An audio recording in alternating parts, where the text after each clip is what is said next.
Okay, do we want to do lines? Sure. Yeah, let's get to it. Lines everywhere. Lines. Lines. All right. Like a diuretic, which is good after Thanksgiving. Lines. How many poops today? Just one, but I'm working on a second. Okay, cool. Just curious. up the intestines. Yeah, no, like the next day is like a cleansing. Like your body's like, I don't actually need all this stuff. So let's fix that. So all right, cool. Good for you. Well, we had ourselves another movement week. Speaking of movements, movement week this last week. Braga, you had 5 points last week. I had 6 points. Oh boy. King had 7 points. Oh my God, we're close. So Braga, you have 69 points right now. Nice. King, you have 68 points. Oh. I have 62. I'm 7 back. King is 1 back.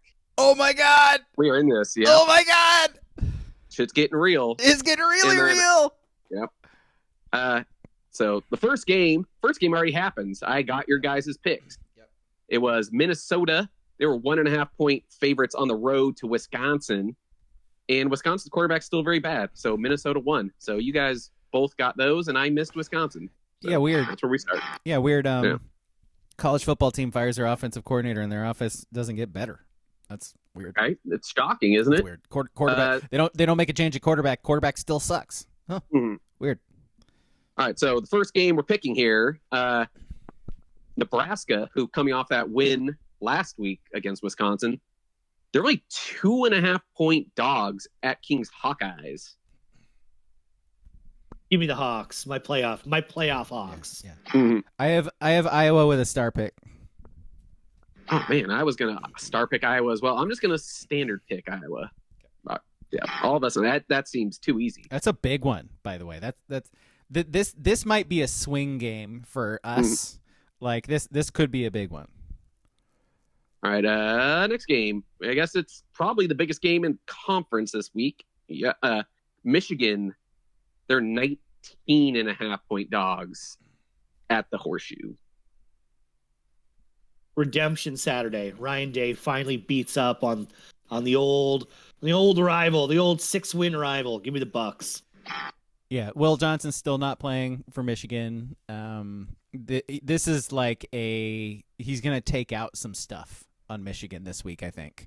Not only like losing to Michigan himself, but also like statement stuff for the country and for when they eventually play Oregon in the Big Ten championship game. He's gonna send some messages. I think to a lot of people, like the Ohio State's gonna kill Michigan.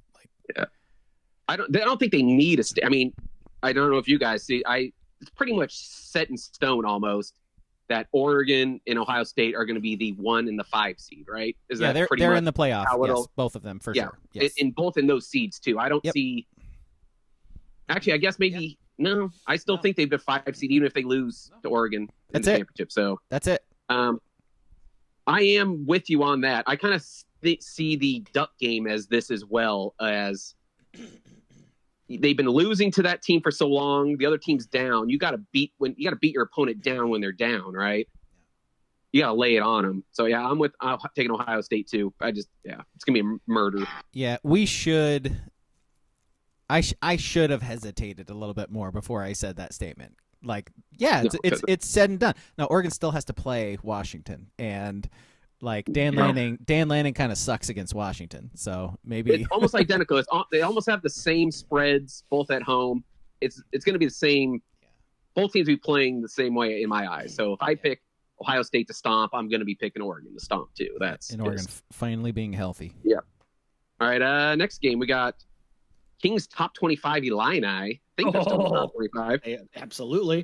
They're 7.5 point favorites going on road to Northwestern. Give me the Illini, please. I'll buy it up to 10. Star pick. Love that. Yeah, I have Illinois as well. How about a quality win for Oregon, Illinois? Right? Is that what we're saying? Top 25? I mean, technically, yeah. Quality. They were top 25 at the time, top 25 now. It's a quality win. It's like the SEC schools claiming Mizzou as a quality win, too. It's like Vandy quality. Yeah. Did you I think see they who finally bumped- Vandy beat? I mean, that's a I quality think win. they finally bumped Vandy out of the top 25. Is So they're it? not technically in that Well, quadrant I anymore. guess the new one is like 4-loss South Carolina. yes. They're the new man. that's a good a good win against that 4-loss team. Depending on who you listen to, they shot to get to the playoff if chaos happens. Yeah. I am with King Star picking Illini too. End of the season, Northwestern's done with football. Too cold. Like Michigan dropped 50 on Northwestern like 2 weeks ago. Mm-hmm. Yeah, Right, they did. I think I actually picked Michigan. Northwestern. I think I picked Northwestern with the points in that one too. I think. No, didn't I say they were gonna win or some shit? Like, God. Oof, rare miss. Oof. Rare miss. All right. Speaking of teams that have been down bad lately, Maryland, they're 24.5-point dogs against Penn State. Oof. Where's it at? It's at home for Penn State. Oh boy. That's why Wanna know it's what? that number 24. You want to give me the Terps? I got Penn State. Maryland's real bad. Penn State's like still holding out hope if Michigan does some crazy shit against Ohio State. Like they're still holding out hope for that Big Ten championship, aren't they? They'd be above Indiana, right? I guess so, I don't know right? the tiebreakers for. Yeah. I don't for know. Yeah, those two teams. I think Indiana loses like all the tiebreakers Yeah. because Indiana played the bottom 7 teams and only played like one of the top 7 teams in the Big Ten. Man, I'm going to take Maryland also. I just think it's just too many points. And I don't think Penn State's that good. God, this Penn State Maryland game this week is going to be. We're going to be watching this Penn State Maryland game with like a lot of interest. Something I just randomly observed is Penn State's been in the Big Ten now for like 32 years or whatever. They don't have a real rival. I guess they don't, do they, really? Like they were forced to be Michigan State's every Mhm. year rival until this year. And now they don't have a protected rival anymore. And you want to know a reason the school says is because their motto has always been unrivaled. So when they figured out there's no real rival for them, that's part of the reasoning is that they're hashtag unrivaled. But yeah, ending your season with just Rutgers or Maryland because you just don't have a national partner is odd. And like, yes, when they play Ohio State, that's a big game, but it's not end of the year, rival that you look forward to. I'm on their Wikipedia right now, and it says under rivalries, Maryland, Michigan, Michigan State, Minnesota, Ohio State, Pitt, Syracuse, and West Virginia. Okay. That means you don't have any rivals. Yeah. That's why they're unrivaled. So they have a series with Minnesota where the winner gets the governor's victory bell, apparently. Of course. Yeah, Of course. So Penn State won that. Good for them. Good for them. That's so stupid. Okay. All right, next game. This one actually has some playoff implications here. Notre Dame, 7.5 points playing at the Trojans. 7.5? Dude, fucking Notre Dame. What? I said it last week that almost every team in the country USC would be favored against. So I'm not surprised that this number is semi-low here. The analytics love USC. Love USC. Love USC. Like I saw a stat that's not analytics, but it's USC has held a fourth quarter lead in every game but one this year, I think, or maybe every game. And there's only 5 teams that have fit that profile. And those 5 teams total have like 5 total losses, and that's what USC has all on their own. Yeah. I'm gonna take SC. I don't think Notre Dame's that good either. And King just brought up they play close games. I'm taking Notre Dame. Ski. I didn't see how the QB looked last week. I know this is gonna like bite me in the ass. He Probably. didn't look that good.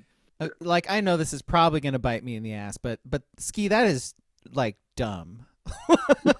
I love you, man, but that is dumb. SC needs to win. This is like a barometer game for next year for them. If they could win this game, this is it for them right now. This line is dumb. 7.5 is dumb. Like they're gonna Notre here's Dame's gonna win by like 4 scores. See, here's the thing. Vegas is not dumb. Vegas does not like losing money. They right. put this line You're for right. a reason. Right. So, give me SC. We got to pick these games, I guess. Rutgers, they're a 1.5 dog at Michigan State. Michigan State, whatever. They haven't had a sack in 3 months. Michigan State. These throwaway games are gonna like mean the difference in a title for one of us. Like that's the great Big Ten, fantastic legends. Leaders. Yeah, legends and leaders. Rutgers. God, Rutgers actually back to playing okay football right now. It's but Sparty at home. This time of year, I think you just go home team, right? Home chalk. Yeah, home chalk. So I guess give me Sparty. Well, here's a fun game. I don't know why this is Fresno State. They're going to UCLA.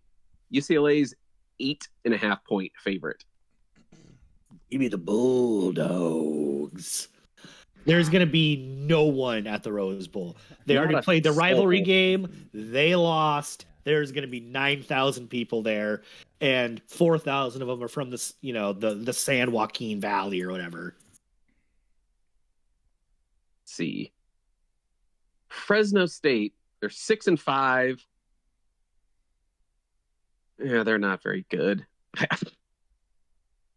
I guess UCLA. I guess. Yeah. I got Fresno. Throw up the V. Throw up the V. Yeah. 2 weeks in a row, right? They played USC, who does the V. Fresno V. Yep, those are two facts. Speaking of other real bad teams, Purdue's going to Indiana. Hoosiers are 28.5 point favorites. Indiana. Hoosiers. Yep. Yes. The one thing they do is beat up bad teams. Purdue might be like one of the worst we've ever seen. I think it was a panel show. I thought they were saying Purdue's by far the worst power conference team in the country. Yeah. It's pretty impressive, actually, how bad they are. Oh, it's phenomenal. And last game, Ducks 18.5 point favorites. Ducks. I got Washington to cover. Whew. Yep. So usually I would not take the Ducks because Dan Lanning is not like covering fucking spreads. Mm-hmm. But this is one he wants to win by as many points as possible. Yeah, I think if the line's 18.5, I'm taking Washington because I think Oregon could still win by 3 scores, like just win by 17 or whatever, and it's still a comfortable win. But I don't know, man. There's just something about Washington that has. I will say prove give me reasons to be confident. The Lanning doesn't have a good track record in this game, so give me a reason, and then I'll start believing and throwing money on Oregon. My pick for this game would be the over in this game. It's at 50 points. I think I've been saying all year. I think Washington's offense isn't the worst. Like they move the ball. They have a lot of yards per game, but God, they find ways to turn the ball over, blow leads. I just see it. If the Ducks are going to score in the 30s, like they have pretty much almost every game this year, I don't see how Washington doesn't score 17 or so, pushing 20. Well, they are going to start that like true freshman quarterback. So who the hell knows? Oh, are they? Yeah. I mean, they haven't said they are, but they are. But they are. Yeah. So who knows? Maybe he scrambles around and does damage, or he does not. And then I guess it goes back to the other point of, we had all the talks of Tez. Is Tez going to play this week, right? Braga, you said yes, he should. I said I don't see especially if they're starting some kid that never played before. Really, why risk it? It helps. It helps for Oregon cover. I mean, if he plays, I feel way more confident covering 18.5 with Tez out there. But sounds like a reason. Do you need more than that? Covering? Yeah, because he doesn't need a fucking play because his game means nothing. Yeah, I think it does. Well, I mean, if they lose, it will definitely mean something. Yes, They're still I making think this I game mean, we does are. mean something. They are I'm just they're in the saying. playoffs. Yes, okay. Dan So- Lanning goes 0-4 against Washington and has Ohio State coming up in Indiana. Yeah, the mood will be really chipper around the program. Fire him if he loses to I'm Washington. just saying, as a whole, they could lose these two games by 3 scores and still make. I know. I'm just saying it won't feel like that. On the tarmac, fire him if he loses to Washington again. Can we, before we jump into, do you have trivia? I do. All right, before we do that, arguing with I think it was Charles in our Discord about, it was right when the playoff bracket came out, and as the current iteration had the Ducks playing the winner of Tennessee and Georgia, right? I argued against him. He says you take the first round bye no matter what, play the one less game even though you play a better team. My argument was, in that scenario, if you knew the teams, how it was bracketed out like that, I'd rather be the 5 seed. Take the home game against Arizona State, and you got to beat Boise State to make it to the Final Four. What are your guys' thoughts on? The hard thing about that scenario is if this was basketball, you could totally lose that game on purpose, and it wouldn't look like it. In football, you just can't. So it's almost hard to. We'll see when the conference championships, because that's, I guess, where the minute detail of like the small seeding will happen, because everyone will pretty much know the teams that are in come championship weekend, right? Sure. We won't know between, who wins the Big 12 or whatever that team. One of those teams is probably getting in. But for the most part, we'll know what seed Oregon will be. We'll probably know what seed more or less the SEC schools will be. I think you could throw a championship game if you wanted a different seed. I just think it's hard to flip that switch in football. That's it. It is. Where in basketball, you can play your starters. There's just kind of a wink, wink, nudge, nudge. Where in football, like, I agree, there is a very convincing argument that being the 5 this year is the much easier path than getting Georgia or whoever, Texas, whatever it is. But I just don't know if you can flip that switch in the sport. But that's where I think the system. I mean, it's only it's like a 2-year deal. I think they're going 2 years before they start fiddling with some add-on things. Maybe so 26. But yeah, it's if all they had to do was just reseed it after these first games. Because you if you're the number 1 team in the country getting a bye, you should get the easiest opponent in these bracket style things. Yeah, it doesn't make any sense to have a locked-in bracket like that. Yeah, I agree with that. I think to Charles's point, I agree with him. I think if you can have a bye, you take the bye. Just because the season is so long and you get so beat up, and if you have that extra week to get healthy, even if you're playing like a borderline better team, you're gonna have a much better chance to win, I think. Then if you play that extra game, you have a possibility of getting more injuries. You have whatever. You could fuck around and lose that game because they're good teams. Like Arizona State, sure, I think Oregon is better than Arizona State, but you catch a team on a heater like they are right now, anything can happen in college football. That's the point. That's why people like this sport so much. If it was neutral site, I would 100% agree with you. Yeah. But the fact that first round is a home game tips it in the scales to me to where I don't mind playing that extra game because it's at home. Yeah, I think I hear what you're saying, and the prospect of like hosting Alabama or hosting an SEC school. Like by the way, like Oregon has hosted Tennessee before, so I know that's not necessarily something new. But I got blackout drunk at that game. But and Mississippi State, don't you forget? Yeah, of course. But like forcing you forget. But forcing Alabama to travel west of the Mississippi for the first time in like decades, like I'm on board with that. I think that'd be awesome. That's the only cool thing about this playoff right now is the fact that you're going to see SEC schools having to go play in some cold weather environments for the most part. That's the thing I'm looking forward to out like of it. The upper echelon SEC schools. Yes. Yeah, for sure. But then do you guys know for sure, you got to assume with Oregon, the 1 seed, right? They get that bye. They'd shove them in the Rose Bowl, right? Yes. Yep. Yeah, Is it the one seed for this year? sure? Yeah, For sure. it's for sure. All right. Yeah. So I was like, I thought there could be a chance, like, oh, we're gonna go shove you down in the South playing an SEC school. You're gonna play the Peach Bowl, right? I could have seen that happening just because that's what ESPN, that's what they do for the SEC. You help them out as much as possible. Okay. But